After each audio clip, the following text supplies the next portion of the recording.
Hello friends, Arthur here, and this is Season 7 Round 6 Part 3 track review for Fullspeed. And we start with We're Getting There. And oh yes, we are. And this is quite tricky, quite speedy track because of a lot of jumps and very tight corners. Well, they shouldn't be so tight if it wasn't so fast pace. But yeah. I would say right at the beginning, tight gap after checkpoint 1 could be tricky.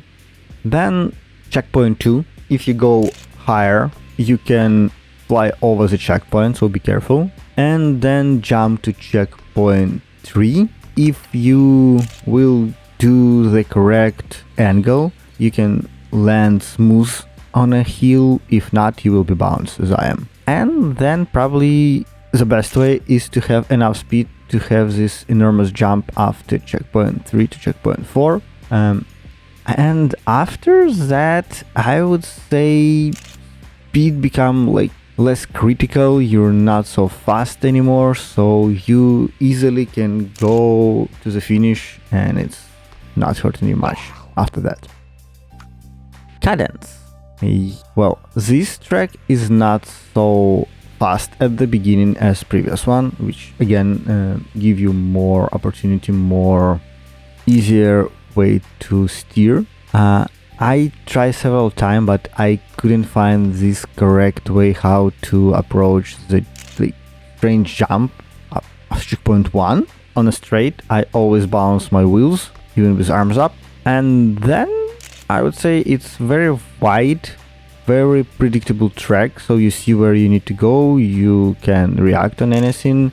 Next hardish part could be checkpoint 4, where you need to go uphill and then go down by the water pipe, and this could be tricky. You can have some air time, you can slightly bounce and it will reduce your speed and you will be slower. Space Warrior 2. Well, the corkscrew element was tricky at the beginning, and then basically, at least for me, I need to remember that I need to go right after checkpoint 2. Even if there is an error, the smoother you will be there, the better result you will have. And the next tricky moment is outer pipe U-turn. Near checkpoint 5, you need to go down a lot. If you won't, there's a lot of rocks, you will definitely crash there. But after that, it became very wide, very predictable track with another interesting, I wouldn't say it's throwing stuff, but just go and aim to the finish. Forgotten Factory Frenzy. Well, the beginning of the track is quite smooth, quite predictable, nothing really hard there. The tricks and problems, let's say it this way, starting from checkpoint 3, when you need to do the loop, then you need to go on the inner part of pipe with the smooth transition as possible to checkpoint 4, and I failed there so many times, just clipping slightly, just do it not correctly, and then go into the, let's say, last tricky element, again outer inner pipe, but here you can't go way lower because you will clip another pipe and will crash, so be very precise there at the end. Zeep-Zero AX, another loop at the beginning, and after that I wanted to say that this is very nicely done track with a lot of wall rides, but this red part of the track, it's a nice. So you basically can't be low or basically high at some point on the track, you need to aim in the middle. Yes, it's faster, but if you lose speed, if you want to slightly adjust your kart, you will crash, you will change your kart direction, but not direction of movement. And when this icy part will end, you will have very fast grip change and most likely lose a lot of speed, even crash. So be careful. A RetroWeave. Well, for me, this track have problem with the jumps, with very precise jumps right at the beginning, which again could be nice element because you will have more time to make attempt or do it without an error. Then the loop, you also need to be very precise there. Doing it incorrectly, you can crash because there is a gap in elements. And then I would say the most trickiest part for me was the jump after checkpoint 4, because the dots, at least for me, they're not working properly.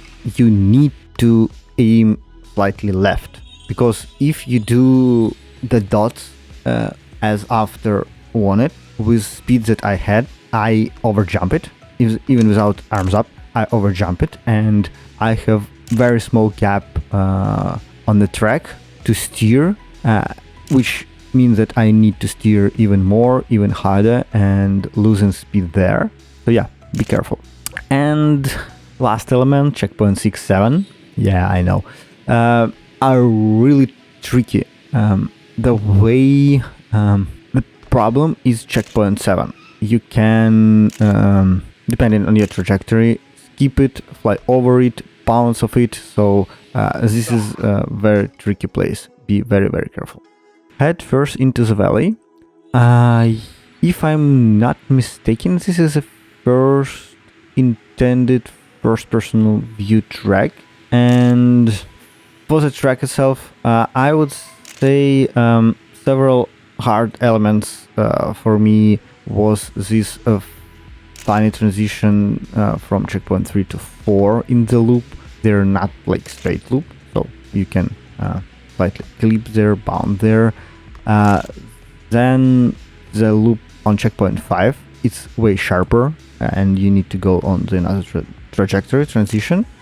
And then probably the transition to the finish. You have a lot of speed. You're going down, and I was lucky to finish in that way that my body hit the finish line and not go outer. Lilith by Bree, and well, I found this track very, very hard. Even the first element where you need to go into the loop and then do very, very hard turn right with all that speed, you mean that you have very small steering gap to not losing grip, and I managed it just a few times. Then the transition after checkpoint 2 to checkpoint 3, it's not as smooth as on, for example, St. Nick track. It's just you have a cliff there, and you need to do it as smooth as possible, and because of the speed, because of the length of the element, you have very limited time to do that. Then I was very lucky on checkpoint 4. I didn't clip the planks, so but I was very, very close to that moment. You need to be very careful. You need to basically go on the side of the half pipe and try aiming down to reduce your A time or remove it completely. And after that, if you do it all correctly, you should not have any problem to reach finish, because it's uphill. And if you have some problem, potentially you can't finish it because it could be considered as a speed check. And with that, I probably guess that it's impossible to finish lower than silver medal this track, because you won't have enough speed to do it to reach the finish. Running through the Redwoods, yet another very hard track. The beginning, the way how you need to jump at the first element, the second element, and reduce your bounce, very, very tricky. I spent a lot of time to figure it out the correct way, and again, I can't do it like consistently. I still do it, let's say, each like second and third time. And then you have blind jump to checkpoint 3. There's no science, there is nothing here to say that you need to go there. So basically, on the first attempt, you're going by the track, you're losing time, going to the photo mode, and then only then you can discover what you want and where you need to go. So it's basically losing a lot of time during ZSL. It's just unnecessary hardness. So I would prefer to have some kind of arrow or sign saying like jump. Nightshade by Kernkopp. Very wide, very nice beginning. Checkpoint to transition.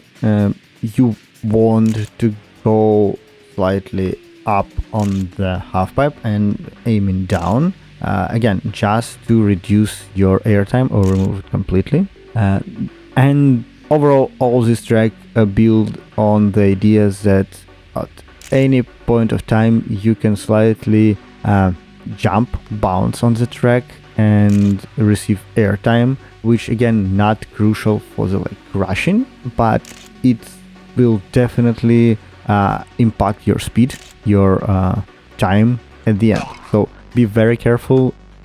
Okay guys, that was part 3. Hope you enjoyed. Leave likes, leave your comments about tracks, how hard they are, how easy they are, do you love them or not. I really appreciate it. Subscribe if you're new, and as always, see you in the next part. There definitely will be part 4. Bye.